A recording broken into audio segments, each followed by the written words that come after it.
Hello everyone, कैसे हैं आप सभी। आई होप अच्छे एंड स्वस्थ होंगे। आप सभी का स्वागत है आपके अपने यूट्यूब चैनल लर्न विद प्रीत चौधरी में। जैसा कि आप सभी को पता है कि हमारी आर एस मेंस 2024 की हिंदी की क्लासेज है वो चल रही थी।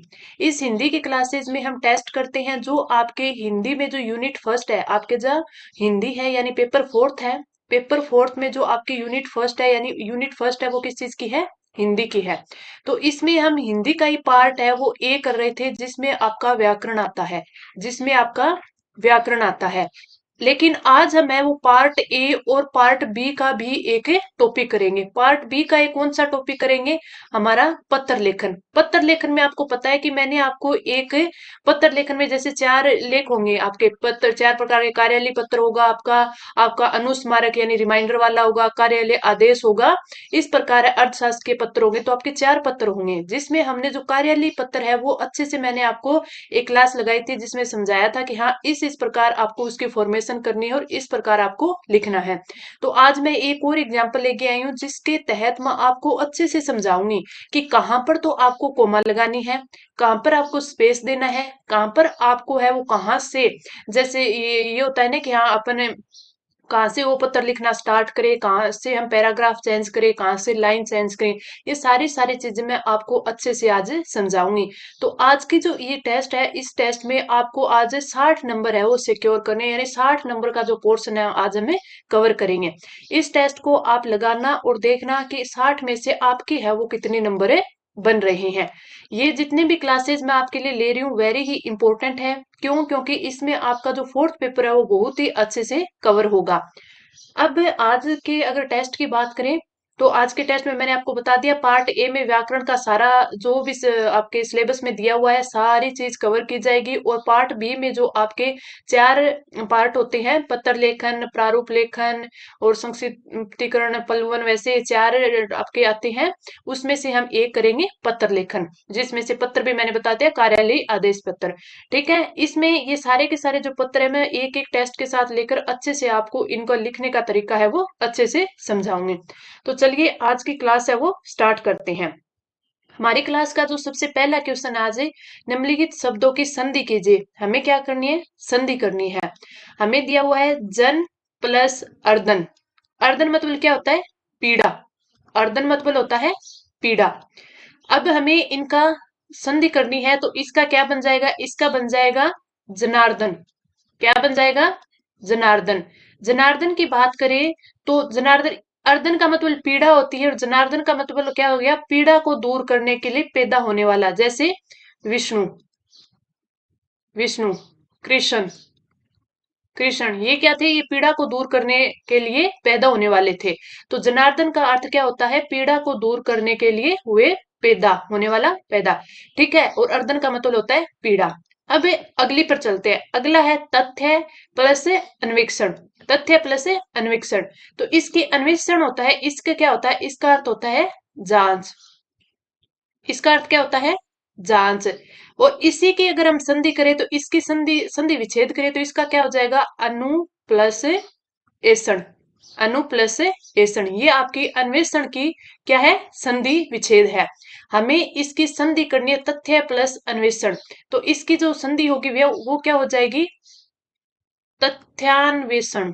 तथ्यान्वेषण, ये इसकी संधि हो जाएगी। तो इसी एक में हमने क्या चीजें सीखी कि अन्वेषण क्या अर्थ होता है, जांच। जब हमें पर्यायवाची शब्द युग्म पढ़ेंगे तब इनका मीनिंग है हमें बहुत इंपॉर्टेंट होता है। इसीलिए मैं जो भी चीजें आती है वो सारी की सारी आपको एक्सप्लेन करते हुए चलती हूँ। अब अन्वेषण है यानी ये जांच हो गया, किसी चीज की शोध खोज हो गई, तो ये कई सारे क्या हो गए, पर्यायवाची हो गए। इसका अगर आपको संधि विच्छेद पूछ ले तो अनु प्लस एषण। और तथ्य प्लस अन्वेषण का क्या हो गया, आपका तथ्यान्वेषण क्या हो गया, संधि हो गया। अब हम बढ़ते हैं अगले पर। पतत, इसमें जो तय है इस पे हलंत आएगा।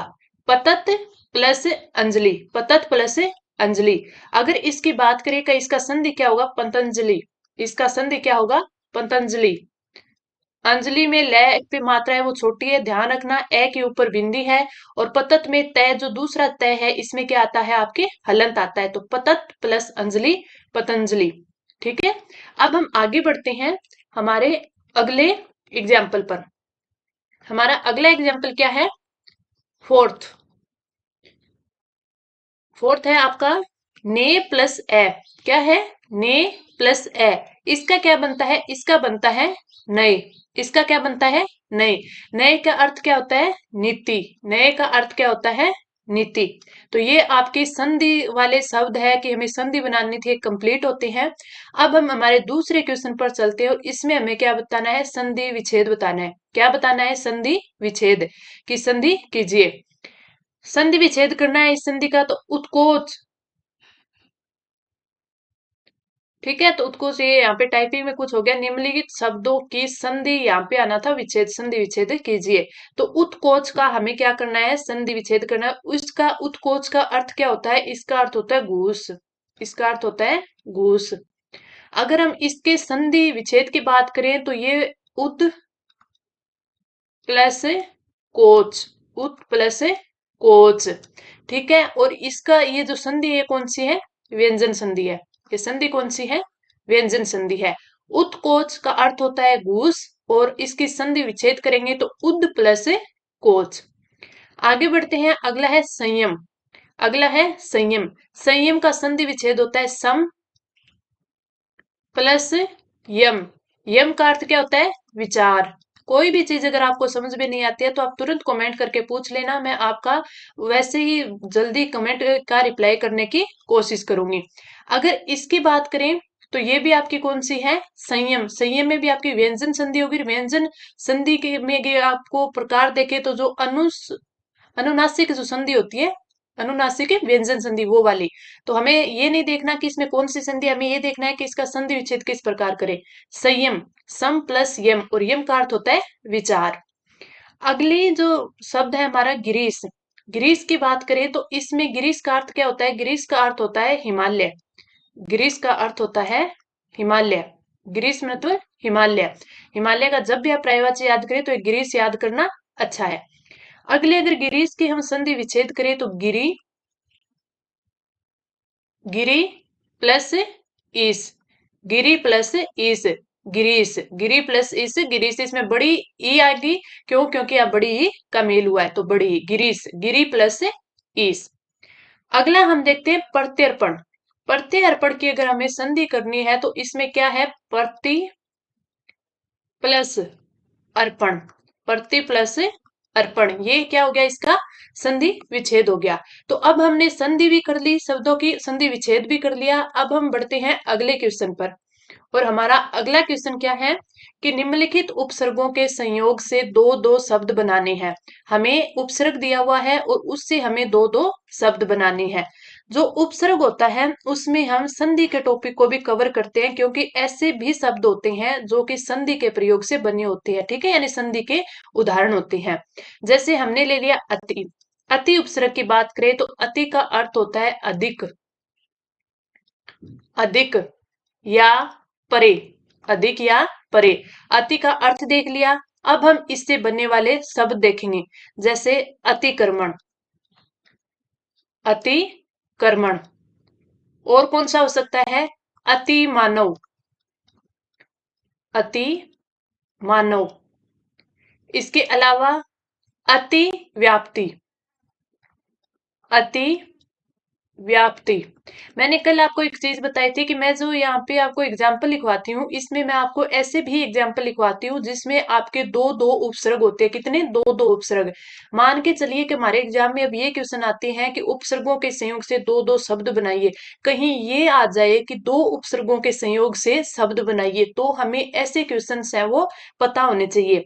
तो अति व्याप्ति में आपका अति प्लस वी प्लस आपत्ति। प्लस आपत्ति। तो इसका अगर पूरे इसको तोड़ के देखें तो अति प्लस वी प्लस आपत्ति, तो इसमें दो उपसर्ग हो गए। अतिक्रमण लिख सकते हैं, अति मानव लिख सकते हैं, अति व्याप्ति लिख सकते हैं, अतिशय। अतिशय। और इसका क्या हो सकता है? अतिशय के अलावा आपका अतिसार। अतिसार। और अतिसार क्या होते हैं? पतले दस्त। अतिसार के अलावा अतियु लिख सकते हैं। अतियु। और अतियु की अगर हम संधि देखें तो इसमें अतियु में दीर्घ संधि है। अति प्लस यु। अति प्लस इव, तो इसमें कौन सी है? दीर्घ संधि है। इसके अलावा अत्यंत देखें, अत्यंत, अत्यंत में अगर देखें तो इसमें यण संधि होती है, अति प्लस अंत। कौन सी संधि है? यण संधि। कौन सी? यण संधि। और इसमें अतिव में देखें तो इसमें कौन सी है? दीर्घ संधि। तो ये भी हम थोड़ा ध्यान रख सकते हैं। अगला हमारा जो हमें दिया हुआ एग्जाम्पल अध, अध उपसर्ग से बनने वाले शब्द लिखने हैं। हमें लिखने दो दो ही होते हैं, लेकिन मैं आपको इसलिए बताती हूँ ताकि आपकी प्रैक्टिस ज्यादा से ज्यादा हो, एटलीस्ट आपको वो तो याद रहे जो मैं यहाँ पे करवा रही हूँ। अध का अर्थ होता है आधा, अध का अर्थ होता है आधा। इसके एग्जाम्पल देखें तो अध मरा, अध खिला, यानी आधा खिला हुआ। और क्या हो सकता है? अध कचरा, अध कचरा, अध गला, अध गला। और इससे क्या बन सकते हैं? अध जला, अध जला। और बन सकते हैं आपका अध पका, अध पका। तो इसमें कौन कौन से हो गए? आपका अध कचरा हो गया, अध खिला हो गया, अध गला हो गया, अध मरा हो गया, अध जला हो गया, और अध पका हो गया। तो ये सारे के सारे आपके क्या आते हैं? आपके होते हैं अध उपसर्ग से बनने वाले शब्द, और अध का मतलब आधा। अगला आता है हमारा सह उपसर्ग। सह की बात करें तो सह का अर्थ होता है साथ, सह का अर्थ होता है साथ। अब इससे बनने वाले हम क्या देखेंगे? शब्द देखेंगे, कौन कौन से शब्द बनते हैं। सह का हमने देख लिया क्या होता है? साथ होता है। इससे शब्द बन सकते हैं सहकर्मी। क्या बन सकते हैं? सहकर्मी, सहकर्मी। और क्या इससे बन सकता है? सहगान, सहगान। और इसके अलावा सहचर, सहचर। और इसके अलावा सहज, सहज। सहज का देखें तो सह प्लस जय, और जय का अर्थ क्या होता है? जन्म लेने वाला, जन्म लेना। जय का अर्थ होता है जन्म लेना, तो सह प्लस जय, सह प्लस जय, साथ में जन्म लेना, तो सह प्लस जय। अगला और देखें तो और हो सकता है सहानुभूति। और क्या हो सकता है? सहानुभूति। सहानुभूति को तोड़े तो इसका क्या बनता है? सह प्लस अनु प्लस भूति, सहानुभूति। तो सह प्लस अनु प्लस भूति, सहानुभूति। अगला बना सकते हैं सहोदर, सहोदर। सहोदर में कौन सा आ जाएगा? सह प्लस उदर, सह प्लस उदर, सहोदर। सहकर्मी हो गया, सहगान हो गया, सहचर हो गया, सहज हो गया, और इसमें सहयात्री भी लिख सकते हैं अपन, सहयात्री, यात्री। तो ये सारे के सारे आपके सह उपसर्ग से बनने वाले शब्द है, जिसका सह का अर्थ होता है साथ में। अगला आता है हमारा अलम। अलम में मैं के यहाँ पे हलंत होता है, अलम। अलम की बात करें तो अलम का अर्थ होता है सजा हुआ, अलम का अर्थ होता है सजा हुआ, सजा हुआ। इससे बनने वाले शब्द देखें तो जैसे अलंकरण, अलंकरण, ल के ऊपर बिंदी है यहाँ पे, अलंकरण। अलंकार, अलंकार। अलंकार की बात करें तो इसमें क्या बनता है? अलम प्लस कार, अलंकार। और इससे क्या बन सकता है? अलंकृत, अलंकृत। और बन सकता है इससे अलंकृति, अलंकृति। तो हमें सिर्फ दो ही याद करने हैं, तो हमें चार लिख लिए। अलम का अर्थ होता है सजा हुआ, अलंकरण, अलंकार, अलंकृत, अलंकृति। ठीक है, ये हो गई हमारे उपसर्ग। अब हम चलते हैं निम्न प्रत्ययों के संयोग से दो दो शब्द बनाइए, यानी अब हम पढ़ेंगे प्रत्यय को, पढ़ेंगे प्रत्यय को। प्रत्यय में देखें तो हमें दिया हुआ है सबसे पहला अक प्रत्यय। क्या दिया? अक प्रत्यय। अब अक प्रत्यय का प्रयोग करके हमें क्या बनाने हैं? शब्द बनाने हैं। जैसे कसक, कसक। कसक में क्या है? आपका कस प्लस अक, कस प्लस अक, कसक। जैसे कारक, कारक में क्री प्लस अक, कारक। गायक, गायक में गई प्लस अक, घातक। घातक में आपका क्या होगा, घात प्लस अक, घातक। धारक में देखें, ध्री प्लस धारक, ध्री प्लस अक, धावक। धावक, धावक में क्या होगा, धावक में होगा आपका धऊ प्लस अक। इसी प्रकार अपन और क्या लिख सकते हैं, नायक, नई प्लस अक, नायक। और क्या लिख सकते हैं अपन नायक के अलावा, पठ प्लस अक, पाठक। तो ये सारे आपके अक उपसर्ग, सॉरी, अक प्रत्यय से बनने वाले शब्द हैं। यानी किसी भी किसी भी शब्द के पीछे लगकर ये बनेंगे। तो कस प्लस अक, कसक, कारक, गायक, घातक, धारक, धावक, नायक और पाठक। अब अगला प्रत्यय आता है हमारा अक्कड़। अक्कड़ प्रत्यय की बात करें तो अक्कड़ से जैसे अपन कूद, कूद में लिखेंगे तो यहाँ पे क्या हो जाएगा, कुदक्कड़, कुदक्कड़। ठीक है। और ये किससे बनता है, कूद प्लस अक, कुदक्कड़। अगला देखे घुमक्कड़, घूम प्लस अक्कड़, घुमक्कड़। और ये हो गया घूम प्लस अक्कड़, घुमक्कड़। अगला देख सकते पी प्लस अक्कड़, पियक्कड़। भूल प्लस अक्कड़, भुलक्कड़, भुलक्कड़। और क्या बन सकता है, बुझ प्लस भुजक्कड़, भुजक्कड़। तो ये सारे आपके अक्कड़ शब्द से बनने वाले, अक्कड़ प्रत्यय से बनने वाले शब्द है। कुदक्कड़, घुमक्कड़, पियक्कड़, भुलक्कड़, भुजक्कड़। ठीक है। अगला प्रत्यय आता है आन प्रत्यय। आन प्रत्यय की बात करें तो इससे बनने वाले शब्द हो गए जैसे उड़ान, उड़ान, उड प्लस आन। ठीक है। अगला आता है उड़ान, उड़ान, उड़ प्लस आन। ये उड़ प्लस आन है, ये उड प्लस आन है, उठान। ये क्या है, उठान, ये उड़ान। अगला आता है खदान, खदान। खदान की बात करें तो खोद प्लस आन, खोद प्लस आन। ये जो भी आपकी धातु होती है उसको मैं ऊपर लिख देती हूँ ताकि आपको पता चले कि हाँ ये किस शब्द से बना पड़ते हैं। तो खोद से खदान। अगला अगर देखें मिलान, मिलान की बात करें तो ये किससे बनता है, मिल से, मिल प्लस आन, मिलान। ठीक है। अगला आता है लदान, लदान, लदान। ये लद प्लस आन, लदान। तो ये सारे के सारे आपके आन प्रत्यय से बनने वाले शब्द हैं। अगला आता है नेर प्रत्यय।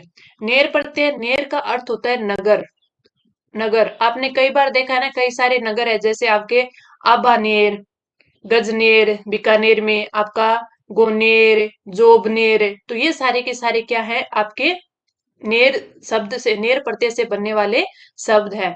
जैसे आभा नेर, आभा नेर, आभा के आगे नेर लगा है। गजनेर, गज प्लस नेर। ठीक है।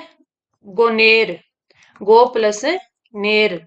जोबनेर, जोब प्लस नेर। तो ये आपके नेर प्रत्यय से बनने वाले सारे के सारे शब्द हैं।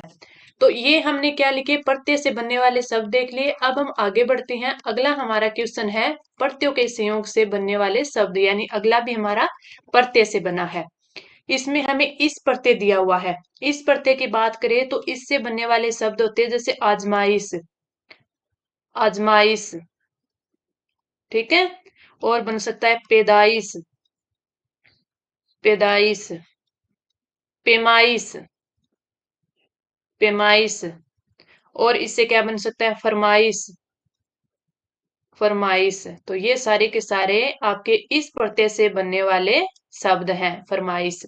अगला है सार प्रत्यय। सार प्रत्यय से बनने वाले शब्द हो गए इकसार, इकसार यानी एक से बना हुआ इकसार। खाकसार, खाक सार, खाक प्लस सार।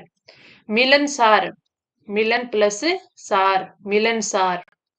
शर्मसार, शर्म सार। तो ये सारे के सारे आपके क्या हैं, आपके सार से बनने वाले, सार प्रत्यय से बनने वाले शब्द हैं।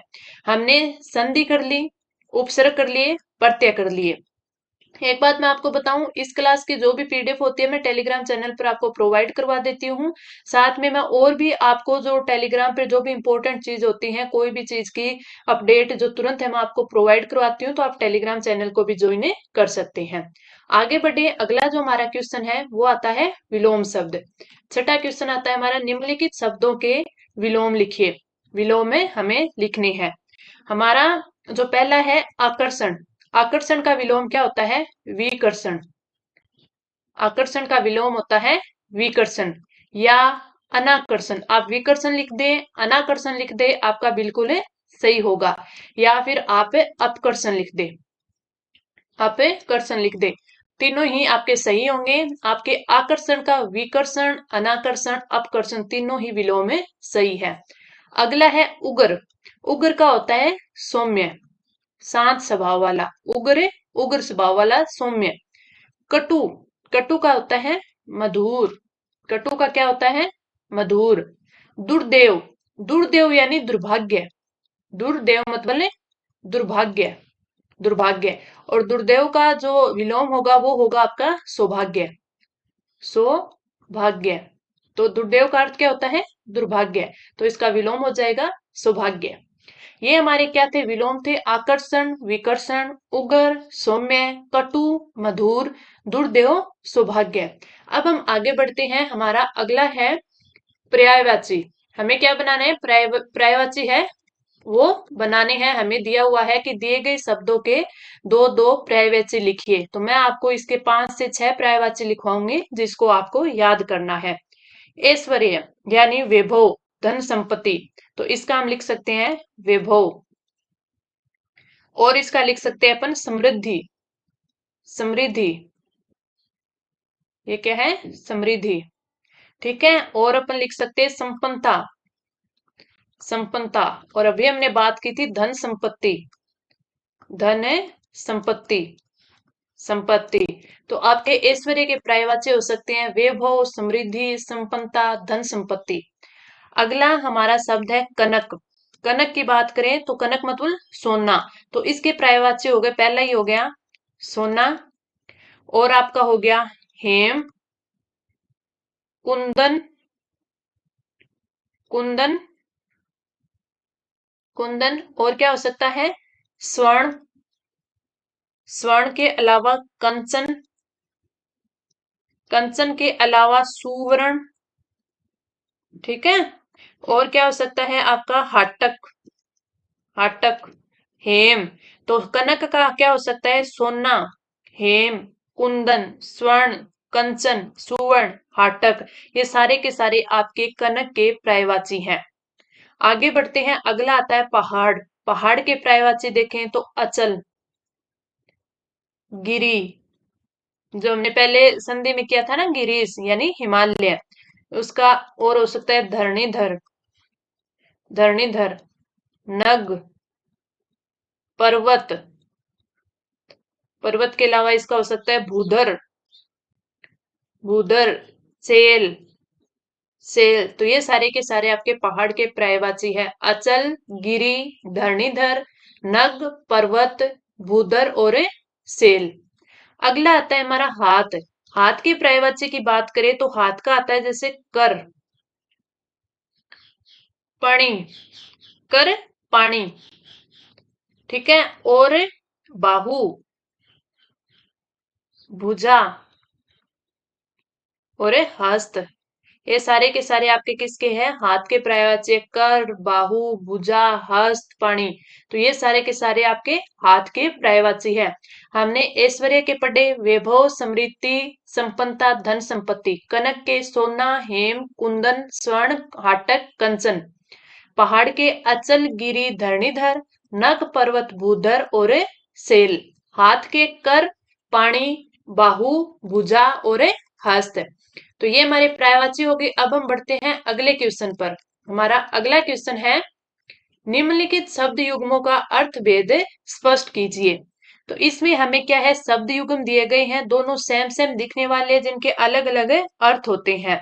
इसकी मैं आपको एक क्लास जल्दी प्रोवाइड करवाऊंगी, जिसमें मैं आपको 50 से ज्यादा है वो शब्द युग्म है अच्छे से याद करवाऊंगी। एक अकेली क्लास है शब्द युग्म की होगी, और एक जो अकेली क्लास है वो शब्द शुद्धि की होगी, जिसमें भी मैं आपको कितने 50 क्वेश्चन है वो करवाऊंगी। ऐसे ऐसे इनके 2-3 पार्ट आ जाएंगे, जिसमें मैं आपको वेरी इंपॉर्टेंट इंपॉर्टेंट शब्द युग्म और वेरी इंपॉर्टेंट शब्द शुद्धि है वो करवा दूंगी। तो ये आपकी 2-2 3-3 क्लास आएंगी, 2 क्लास या 3 क्लास शब्द शुद्धि की, 2 या 3 क्लास शब्द युग्म की। इस क्वेश्चन पर बात करते हैं। सबसे पहले हमें दिया हुआ है आहर, और एक दिया है आहार। आहर और आहार। आहर की बात करें तो ये होता है तालाब, तालाब या पोखर बोल दें, पोखर।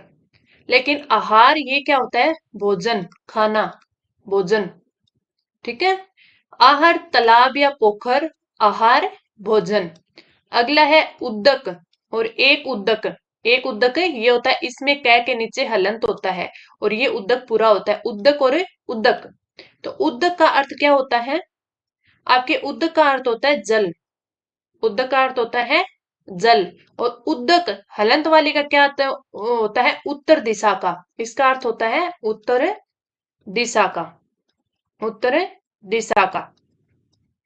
उद्दक जल, उद्दक हलंत वाले का, उत्तर दिशा का। अगला आता है कलश और कुलिस। कलश का तो अर्थ हो गया घड़ा, घड़ा।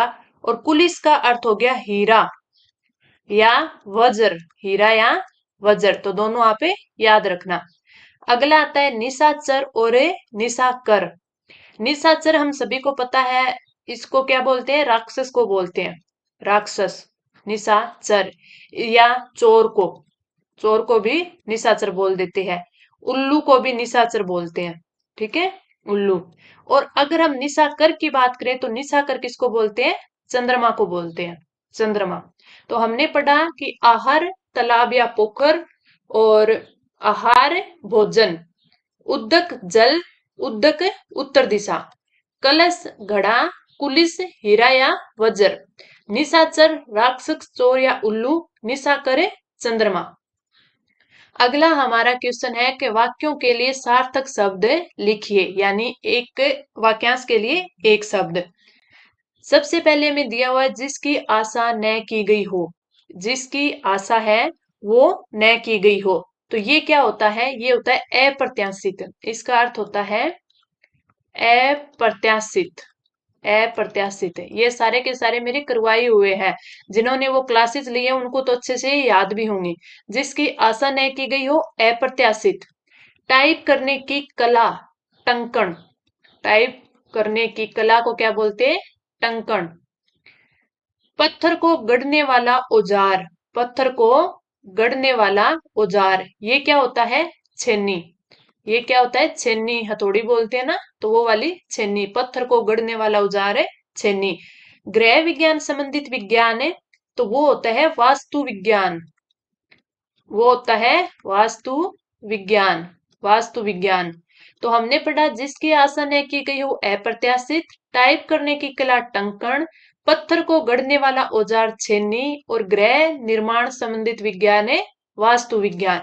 ये हमारे थे सार्थक शब्द बोल दे या वाक्यांश के लिए एक शब्द। अगला हमारा क्वेश्चन आता है कि निम्नलिखित शब्द युग्मों का अर्थ भेद स्पष्ट कीजिए। वापिस वही क्वेश्चन हमें शब्द युग्म में बताने हैं। पहला हमारा आता है पट, पट और पट्ट। इसमें एक आधा ट और एक पूरा है, इसमें एक ट है। पट का अर्थ होता है आपका वस्त्र, वस्त्र।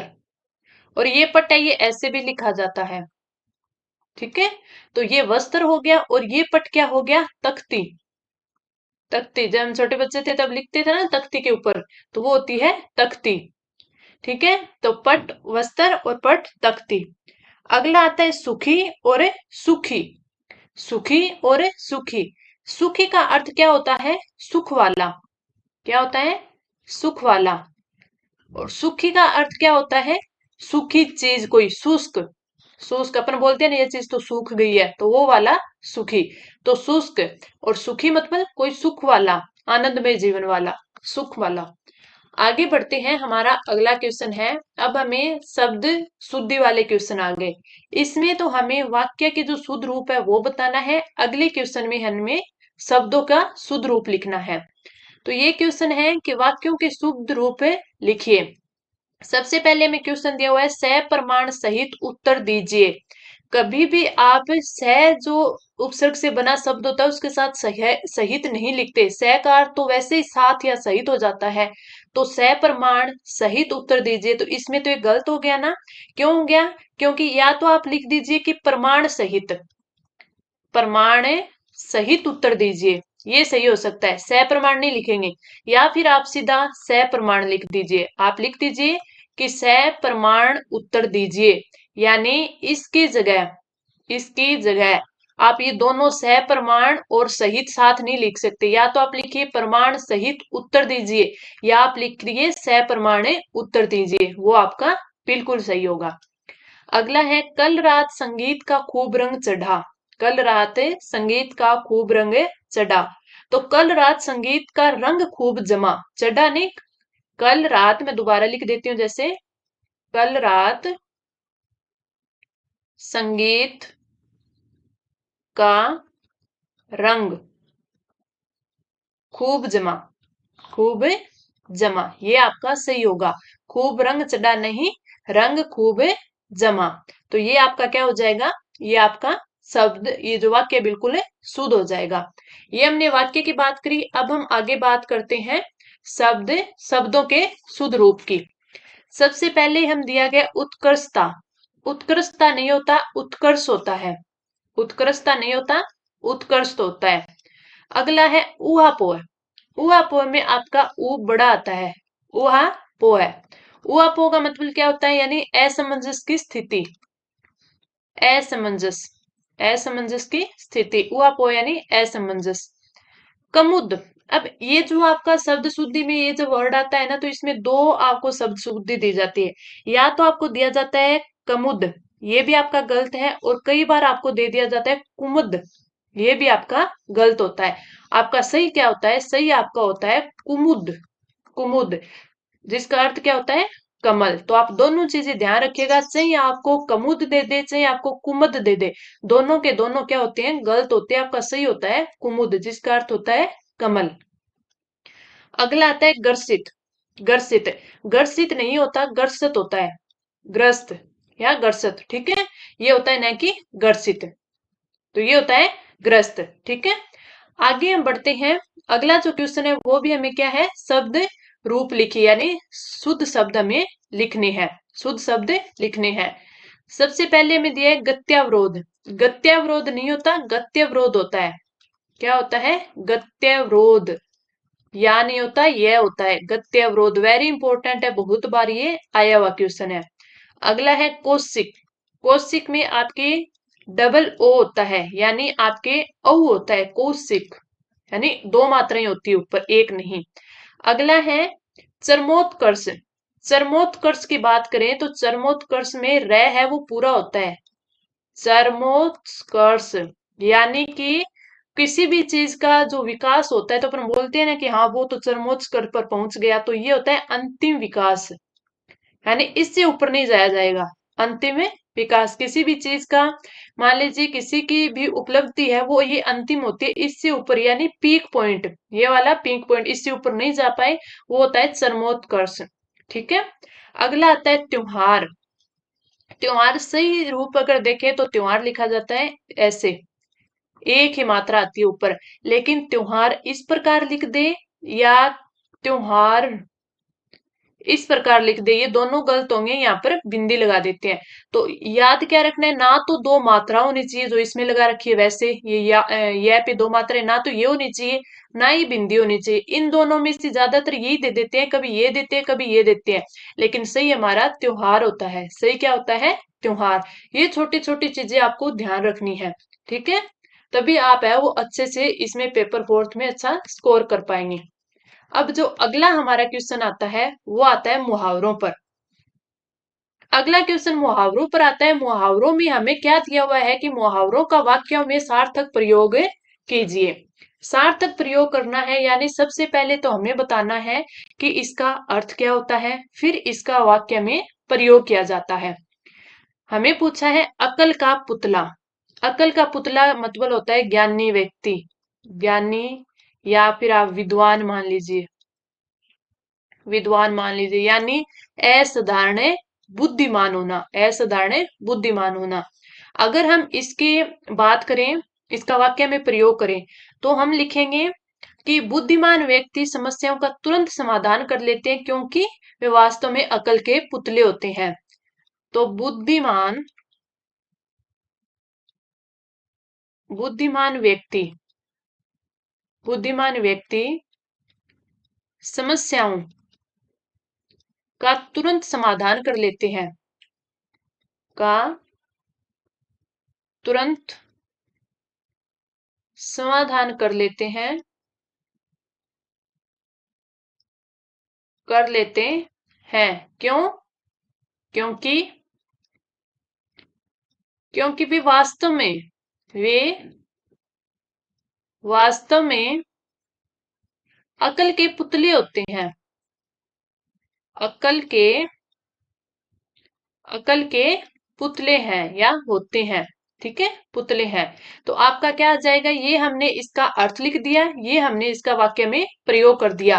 अकल का पुतला यानी ज्ञानी, विद्वान या फिर असाधारण बुद्धिमान होना। बुद्धिमान व्यक्ति समस्याओं का तुरंत समाधान कर लेते हैं क्योंकि वे वास्तव में अकल के पुतले होते हैं।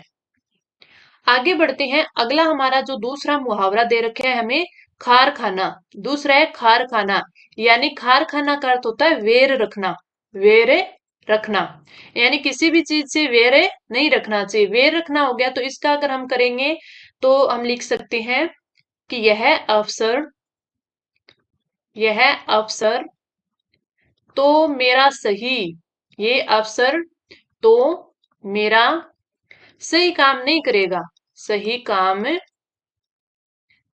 नहीं करेगा, नहीं करेगा। क्यों? क्योंकि इसने, हो सकता है ना कि क्या इससे क्या हुआ हो, इसने कोई भी वैर किया हो, तो सही नहीं करेगा, सही काम में नहीं करेगा।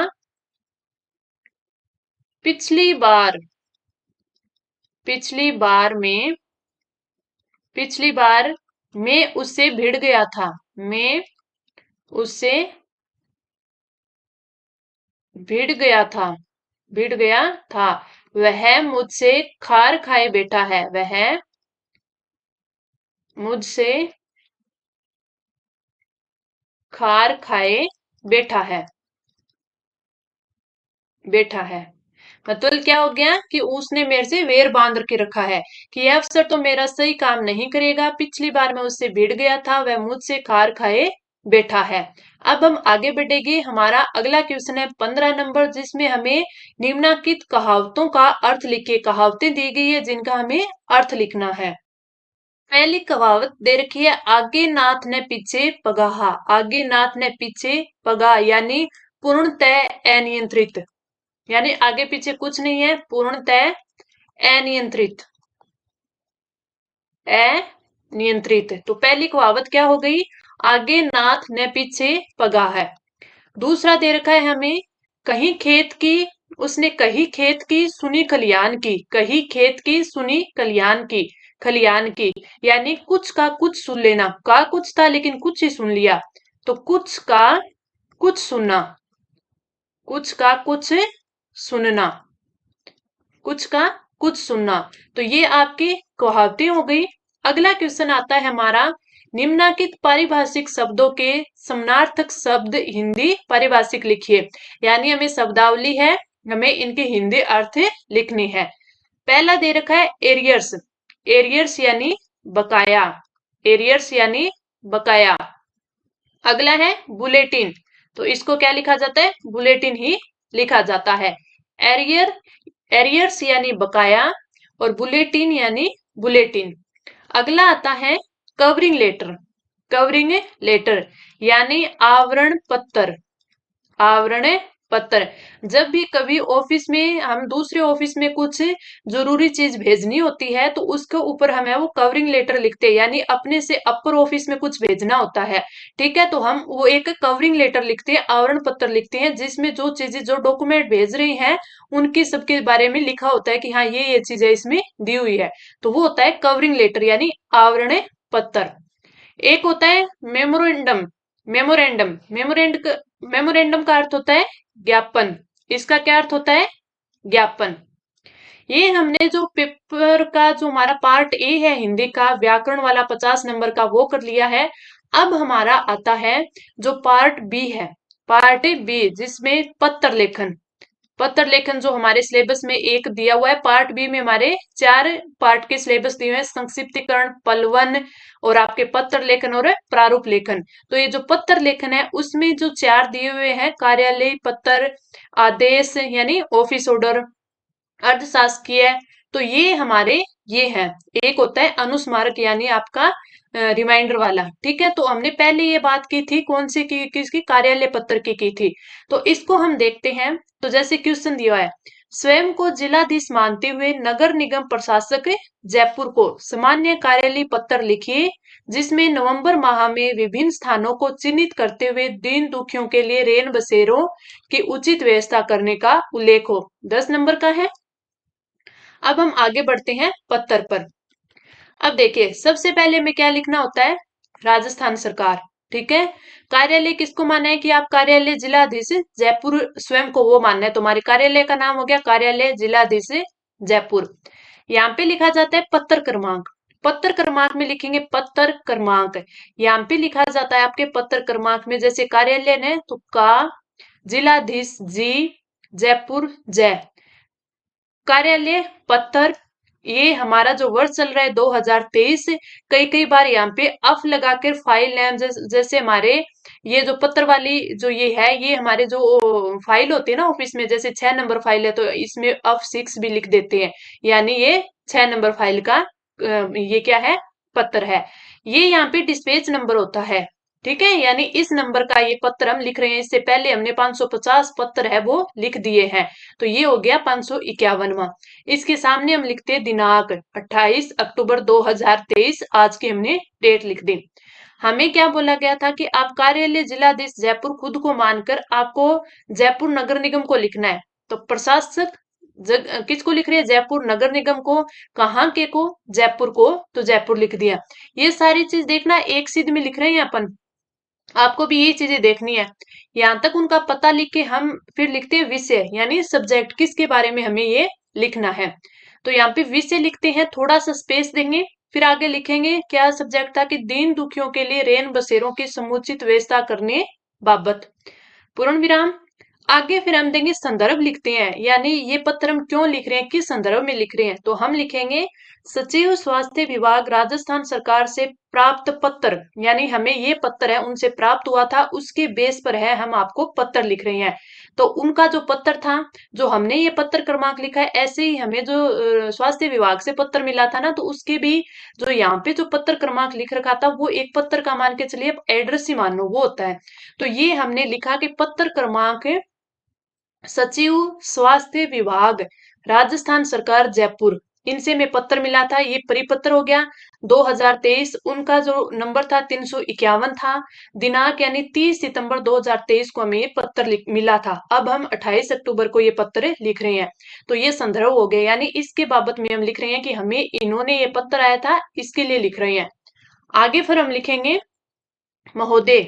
अब यहाँ पे सबसे पहले पहले ग्राफ में जो पहला पैराग्राफ होता है इसमें इसके बारे में बताएंगे कि उपयुक्त संदर्भ पत्र, यानी जो ये संदर्भ में जो पत्र लिखा है और विषयानुगत लेख है, यानी विषय में हमने जो बताया है वो कि आगामी शीत में स्वास्थ्य नगर निगम क्षेत्र में दून दुखियों एवं असहायों के ऋतु के लिए, असहायों के लिए जो ये ऋतु है ना यहाँ आएगी, शीत ऋतु टाइपिंग में थोड़ा गलत है, शीत ऋतु में स्थानीय नगर निगम क्षेत्र में दीन दुखियों एवं असहायों के लिए रेन बसेरों की समुचित व्यवस्था एवं स्थान चिन्हित कर संपूर्ण व्यय एवं संबंधित विवरण भिजवाया जाना सुनिश्चित करवाएं।